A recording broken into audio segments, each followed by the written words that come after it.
just to make sure I have the Hello, right. everyone. I hope you're all doing well. Today I'm with Christine. Christine is an Atlas Core Fellow, Class 31, serving at Bronx Works. And today she will be leading a very interesting webinar about working successfully with multiple stakeholders. Am I right, Christine? Yes. You can jump to it. All right. Thank you very much, everyone, for joining me for this webinar. I will be talking about successfully working with multiple stakeholders and what I consider the art of multi-stakeholder coordination. I have been privileged to, in the past, to either coordinate teams with people in different regions, in different places, and not just that, and also work with interagency organizations. And so I'll be impacting knowledge from what I've learned and from my own research on this topic. So what is coordination? On this first slide, I show two pictures. To the left is two gentlemen rowing the boat in different directions. And to the right, it shows a couple of other gentlemen, but rowing the boat in a systematic process. And this is an excellent example of what coordination is. If you look to the left, those two gentlemen, science has it that they will not move forward. But to the right, they will be moving forward because they are working together, they're progressing together, they have a leader who is looking forward and directing them. And that is basically coordination at a glance. So coordination is the organization of different elements of a complex activity so as to enable them to work together effectively.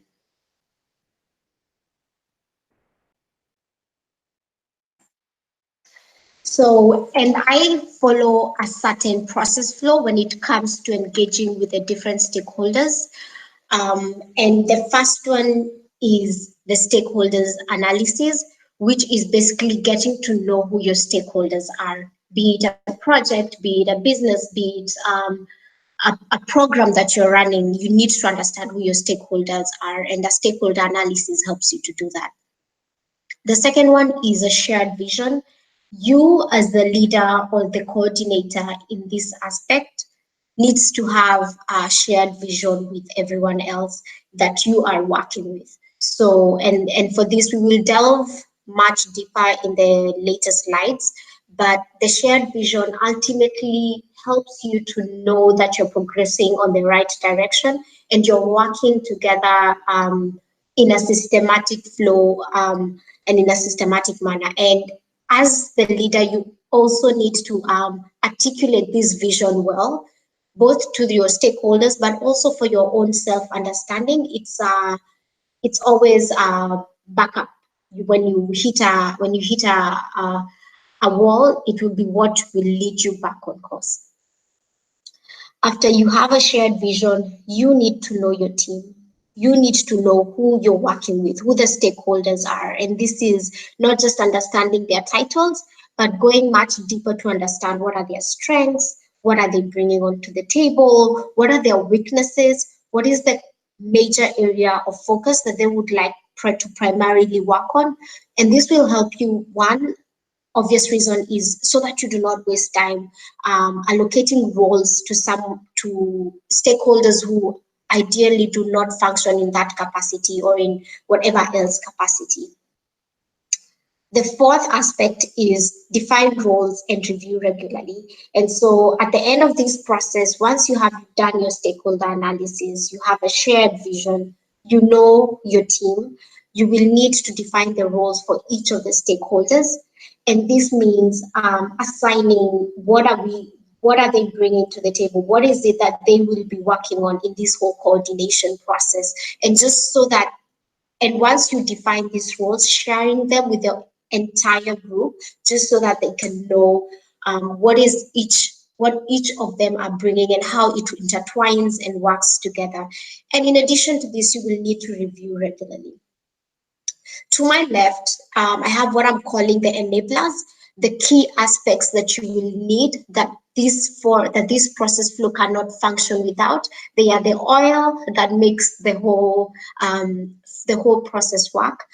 And communication is a big deal. For you to successfully engage with the different stakeholders, you will need to communicate, and you will need to communicate regularly, and you will need to communicate effectively, and they will need to understand.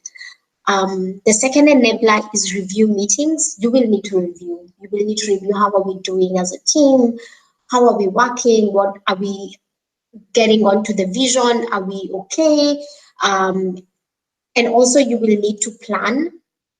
And this is at the initial stages, but also you will need to you may need to have emergency planning if maybe at some point you're not following your vision. And so planning is also continuous. You as a leader, you will need to delegate. It cannot revolve around you. The whole coordination process, as I said, we will define roles, we will share out roles, so you cannot do everything. And so delegation is also a huge aspect of it.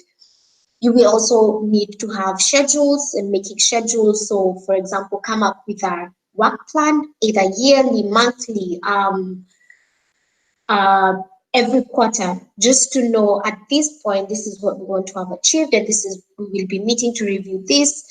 And it's very helpful also, especially when you are working with a large group of stakeholders, that they understand that they are required at this time of the year, or they are required at a certain time of the month.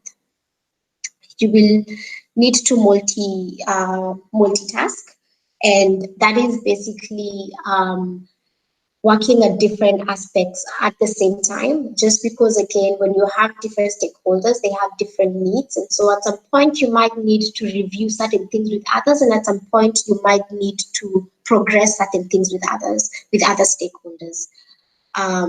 Team building is a huge aspect. When it comes to dealing with different stakeholders, you will need the relational aspect of the coordination process, and that can be built through, you can either have a working lunch or have a team building exercise outside of your normal comfort zone, and this will even help you to understand the needs of your stakeholders more and even listen to them.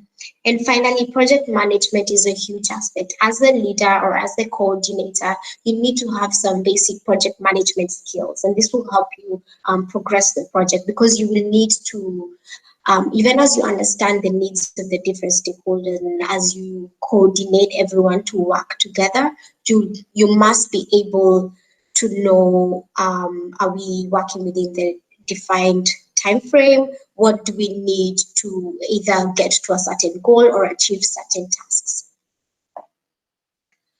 I will jump into stakeholder analysis.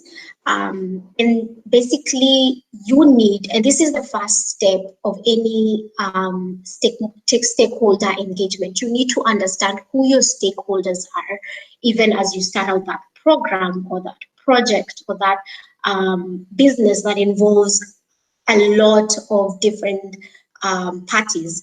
And so I have categorized these stakeholders as into four major categories. And that's the governance. And under governance, we have, if, for example, you're running a program, you have the steering committees, you have the board, you have the donors, you have the government. It's basically the people you are accountable to, the people who have probably invested heavy amounts financially, or heavy amounts or a lot of time. And so they are one of the categories for stakeholders. The second category is the beneficiaries, and they are the users. They are able to change the direction of your project. And the third category is the influencers and the media, who are also able to change the direction of the project. The fourth category are the providers, and these are basically the suppliers and the vendors. One important thing to note is that as much as you may have the governance aspect of the stakeholders, and that's the board and the government and the donors, and at some point you also have the users and the beneficiaries, there is no one stakeholder that is more important than the other, and you should not project that even in your communication or in your scheduling or in your time or in meetings where you have all these people. you should be able to articulate yourself in a way that each of the stakeholder knows how important they are to your project or to your program, and they do not feel put at a lower standard than others. So for stakeholder analysis, the first bit is identify your stakeholders. And by identifying is identifying who are the who falls under governance, who is a user, who is an influencer, and who is a provider. The second aspect is prioritize your stakeholders. As much as your communication to either your donor or your board and your users is similar, and you do not want to show that one is important than the other, the nature of any program or project or business is that there are some stakeholders that will need more of your time than others, and probably because of how much they have invested and how much they require of you. And so you need to understand which of these stakeholders do you need to prioritize, which do you need to allocate more time for reviews or more time for meetings or more time to negotiate certain things. And the third aspect is understanding your key stakeholders.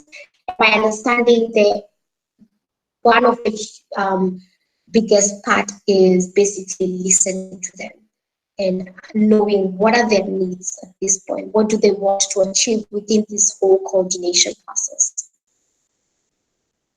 The second aspect of working successfully with different stakeholders is having a shared vision.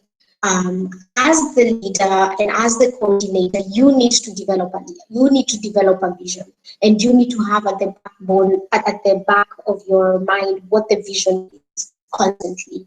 So write a vision statement, make it concise, make it memorable, understand what you want to achieve, and be able to articulate the vision of your project or activity. It should be short, it should be memorable, it should be something that you constantly speak at meetings, constantly speak at every review session, or when you're trying to engage your stakeholders. Help them understand and help them remember what at the end of this whole activity, what you aim to achieve. This is extremely important. And for the reason of alignment, once you have everyone understanding the overarching goal or strategy, it means that everyone will be moving on the same page and moving in the same direction. And that basically means that you will have an efficient decision-making processes, because you will not have a certain group of stakeholders thinking that, oh, the ultimate goal is this, while every other stakeholder is at a different page. So everyone should be at the same page, moving in the same direction, and it will help you in the decision-making processes. It will also help you to get guidance and directions. Occasionally, projects and programs and various activities hit a wall, and you need to make hard decisions, or you need to go back to the drawing board. Having a vision, a clear articulation, go back and see, oh, okay, so this is where we are. What is our vision? Our vision says that 1 + 2 is 3, which means that we cannot move away from that. And whatever we come up with at that point, we'll have to come back to 1 + 2 is 3. It makes meetings simple. It makes decision processes simple, and it even helps in planning, because all the plans should be aligned to the overall vision vision, goals, and objectives. And it also means that more is achieved in less time. You will not spend time at meetings deliberating on what you need to get done and how you need to get it done, but you will, having a clear vision of this is what we aim on achieving, it will be easier to actually work towards them. The other aspect is, as the coordinator or the person engaging with all the different stakeholders, you need to know your stakeholders. You need to know, and again, like I said earlier, it's not just, oh, this is a board member, or this is an investor, and this is a user. You need to go back, you need to delve much deeper. And How you get to know these stakeholders is involve them in the planning phase. Do not plan everything and then ask for your stakeholders to come in and join in your bandwagon. You need to involve them one go and allow them to ask those hard questions, allow them to even contribute some ideas. And ultimately, this brings about ownership. It means that it's not just your project or your program. It means that they were involved from the initial time, and they are able to also articulate, oh, this is where we are, this idea, this person. Understand their needs. Again, goes back to communication. Communicate regularly, communicate effectively, allow them to ask questions, and ask questions yourself. This will help you understand what the governance bit of the stakeholders want, or what the users want, or what the providers want, what your vendors require. And it will even help you have a more effective and efficient system. Listen and be authentic. Do not have any hidden agendas when working with stakeholders. Do not speak badly about one stakeholder to the other.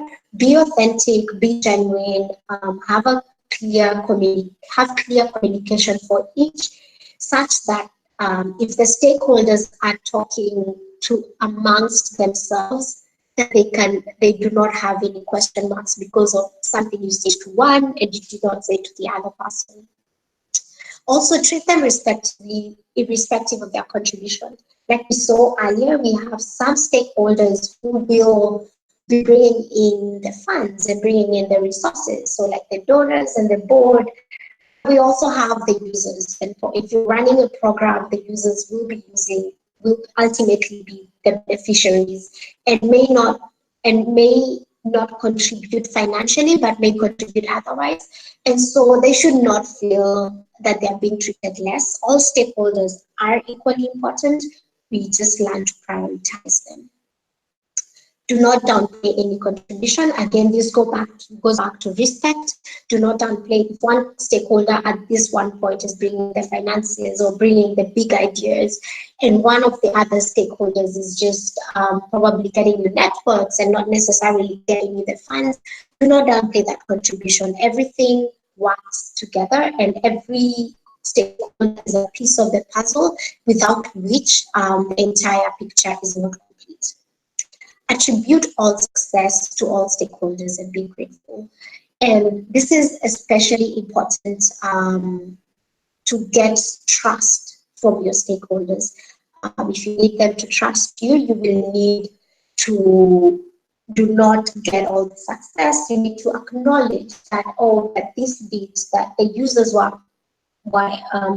brought about this aspect of the program. You need to understand that the board and the governors brought this aspect to the program, that the influencers played a role as well. And so all the success should not go to the coordinator or the person who is the middle person working with all these stakeholders. And you should always be grateful. Finally, you need to define roles and review regularly. And this is also an important aspect of the stakeholders. This is also for you and for them, and it's basically to keep them accountable. Through a consultative process, define what each stakeholder is bringing to the table. Where possible, have a memorandum of understanding or a contract. So if you're working with government agencies, a memorandum of understanding is especially important. It lays out what you want, what they are going to bring up to the table and what you are bringing to the table. And it helps to ease any confusion at a later stage where there's confusion who should be taking care of a certain task. That is very important. As for the contract, I say this is mostly for your suppliers and your vendors, and they are also a huge part of the stakeholder management, because without them, then you're not able to get the products that you need for your program or your business or your project. So a contract is especially important, and again, the contract stipulates what they are bringing to the table and how they are going to contribute, and it's also a legal document. In case they are not able to contribute, you can always go back and say, hey, you did not provide this, yet we have paid for this, yet we had an agreement, or so forth. Yeah. After defining the roles, have regular review meetings. Once everyone knows what their role is, you should have regular review meetings. This helps to see what is being done, and it also helps you to know in case you need to, where you need to put in more time or to prioritize. At those regular review meetings, record contributions and follow-up action items. This is also very important, because then with the follow-up action items, you do not have to discuss the same items at every meeting, and it also is an indicator of whether everyone is playing their part, including the coordinator. Also disseminate all meeting materials, just so that it's aware that we agreed this at that meeting, and so this needs to be done at this time frame. You will also need to highlight pending tasks regularly. So even aside from the meetings, it's always advantageous to send out an email or call and find out, hey, this is pending, do you need my additional support, how can I help you? And even in between the timeframes for the meetings, this is especially important because your stakeholders will probably have other priorities, and so this is just to help them remember that, oh, we have this pending task and it needs to get done within this time frame. Of course, this should not be done in a nagging, condescending way, but of more productive, supportive way. It always helps, and I have seen this to help. Even this has always worked for me, where instead of asking, hey, how are you doing up with this, you ask, hey, I think I have a bit more time now, and how can I support you to get this done? They have almost 100%. It has worked in the past for me. The last point is communicate via email, via calls, via documents, newsletters. If you're sending out to your donors, always have them thinking about you and about the project. Again, a lot the time we're living in now, people have very many things that they're involved in, and so you need to get your stakeholders interested and consistently excited about what you're doing with that program or that project or that business. And this helps, and it also helps to clear doubts if they have any. It helps to clarify certain things if they have any. And ultimately, it also helps them to feel that they are part of the program. So, and that is the end of my presentation. Again, this is something that I believe everyone would find helpful. And feel free to ask any questions either to Ons or to myself, and I'll be happy to answer them. Thank you very much for listening.